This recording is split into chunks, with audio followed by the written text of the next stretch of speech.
Hi dears, എല്ലാവർക്കും ഷെറിൻസ് ഡയറിയിലേക്ക് സ്വാഗതം. അപ്പം ഞാനിന്നൊരു ചോക്ലേറ്റ് മിൽക്ക് പുഡിങ്ങിൻ്റെ റെസിപ്പിയാണ് കാണിക്കാൻ പോകുന്നത്. അപ്പോൾ ഇതിന് വേണ്ടിയിട്ട് നമുക്കൊരു സോസ് പാനിലേക്ക് 3 ടേബിൾ സ്പൂൺ അളവിൽ കോൺഫ്ലവർ ഇട്ട് കൊടുക്കാവേ. ഇനി ഇതിലേക്ക് 1.5 കപ്പ് അളവിൽ പാലും കൂടി ഒഴിച്ചു കൊടുത്തിട്ടുണ്ട്. അതിലേക്ക് നമുക്ക് മധുരത്തിന് ആവശ്യമായ പഞ്ചസാര ചേർത്ത് കൊടുക്കാം. ഞാനിപ്പോൾ ഇവിടെ ഒരു 5 മുതൽ 6 ടേബിൾ സ്പൂൺ അളവിലാണ് പഞ്ചസാര ചേർത്തിരിക്കുന്നത്. നിങ്ങൾക്ക് നിങ്ങളുടെ മധുരത്തിനനുസരിച്ച് ഇതിനകത്ത് വ്യത്യാസം വരുത്താവുന്നതാണ്. അപ്പോൾ ഇനി ഇതിലേക്ക് ഞാനൊരു 3 ടേബിൾ സ്പൂൺ അളവിൽ പാൽപ്പൊടിയും കൂടി ചേർത്ത് കൊടുത്തിട്ടുണ്ട്. ഇനി നമുക്കിത് കട്ടകളൊന്നും ഇല്ലാത്ത രീതിയിൽ നന്നായിട്ട് മിക്സ് ചെയ്തെടുക്കാവേ. അങ്ങനെ മിക്സ് ചെയ്തതിന് ശേഷം നമുക്ക് ഫ്ലെയിം ഓണാക്കിയിട്ട് നന്നായിട്ട് ഇത് ഇളക്കി കൊടുത്തുകൊണ്ടേ ഇരിക്കുക. അടുപ്പിൽ വെച്ചതിന് ശേഷം തീ എപ്പോഴും ലോ ടു മീഡിയം ഫ്ലെയിമിൽ തന്നെ ആയിരിക്കണം. കാരണം കോൺഫ്ലവർ ഒക്കെ ഇട്ടതുകൊണ്ട് ഇത് പെട്ടെന്ന് കട്ടയാവാൻ സാധ്യതയുണ്ട്. അപ്പോൾ ഇതൊരു ക്രീമി ടെക്സ്ചറിലേക്ക് മാറിക്കഴിയുമ്പോഴത്തേക്ക് നമുക്ക് 1/4 ടീസ്പൂൺ അളവിൽ വാനില എസൻസും കൂടി ഇതിലേക്ക് ഒഴിച്ചു കൊടുക്കാവേ. പിന്നെ നമുക്ക് നോൺ സോൾട്ടഡ് ബട്ടറാണ് വേണ്ടത്. അപ്പം ഞാൻ ഒരു ചെറിയൊരു കഷ്ണം അതും കൂടി ഇട്ട് കൊടുത്തിട്ടുണ്ട്. ഇനി നമുക്കിത് നന്നായിട്ട് മിക്സ് ചെയ്ത് കൊടുക്കാവേ. ആ ബട്ടർ ഒന്ന് മെൽറ്റ് ആവുന്നത് വരെ ഇതിങ്ങനെ മിക്സ് ചെയ്ത് കൊടുത്തുകൊണ്ടേ ഇരിക്കുക. ഇപ്പോൾ അതാ ഒരു ക്രീമി ടെക്സ്ചർ കറക്റ്റ് വന്നിട്ടുണ്ട്.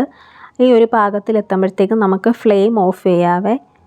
അതിനുശേഷം നമുക്കിതൊരു പുഡിങ് ട്രേയിലേക്കോ നിങ്ങൾ ഏത് പാത്രത്തിലാണോ സെറ്റ് ചെയ്യാൻ ഉദ്ദേശിക്കുന്നത് അതിലേക്ക് നമുക്കിത് മാറ്റാവുന്നതാണ്. ഞാനിപ്പോൾ ഇവിടെ ഒരു സ്റ്റീലിൻ്റെ ഒരു ചെറിയ തട്ടമാണ് എടുക്കുന്നത്. അപ്പോൾ അതാ ഇതിപ്പോൾ കറക്റ്റ് പാകമായിട്ടുണ്ട്. ഇനി അപ്പോൾ നമുക്കിത് ഒരു ട്രേയിലേക്ക് മാറ്റാം. അപ്പോൾ ഇതിതാ ഞാനൊന്ന് ടാപ്പ് ചെയ്തൊക്കെ കൊടുക്കുന്നുണ്ട്. ഇതിപ്പോൾ നമ്മൾ ഫ്രിഡ്ജിലൊന്നും വെക്കേണ്ട കാര്യമില്ല, പുറത്ത് തന്നെ വെച്ചിരുന്നാൽ മതിയാവും. ഇനിയപ്പോൾ നമുക്ക് അടുത്തൊരു മിക്സ്ചർ തയ്യാറാക്കാം. അതിന് വേണ്ടിയിട്ട് വീണ്ടും 3 ടേബിൾ സ്പൂൺ അളവിൽ കോൺഫ്ലവർ എടുത്തിട്ടുണ്ട്. അതിലേക്ക് 2 ടേബിൾ സ്പൂൺ അളവിൽ കൊക്കോ പൗഡറും കൂടി ഇട്ട് കൊടുത്തിട്ടുണ്ട് ഞാൻ. അതുപോലെ വീണ്ടും 3 ടേബിൾ സ്പൂൺ അളവിൽ മിൽക്ക് പൗഡറും കൂടി ഇട്ട് കൊടുത്തിട്ടുണ്ട്.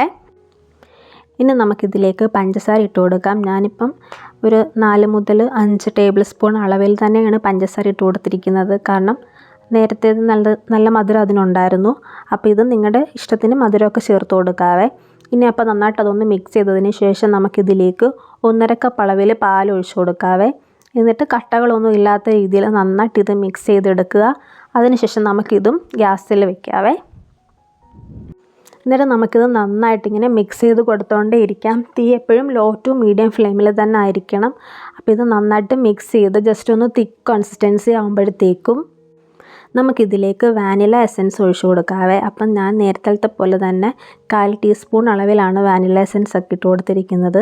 എന്നിട്ടത് നന്നായിട്ട് മിക്സ് ചെയ്യാം.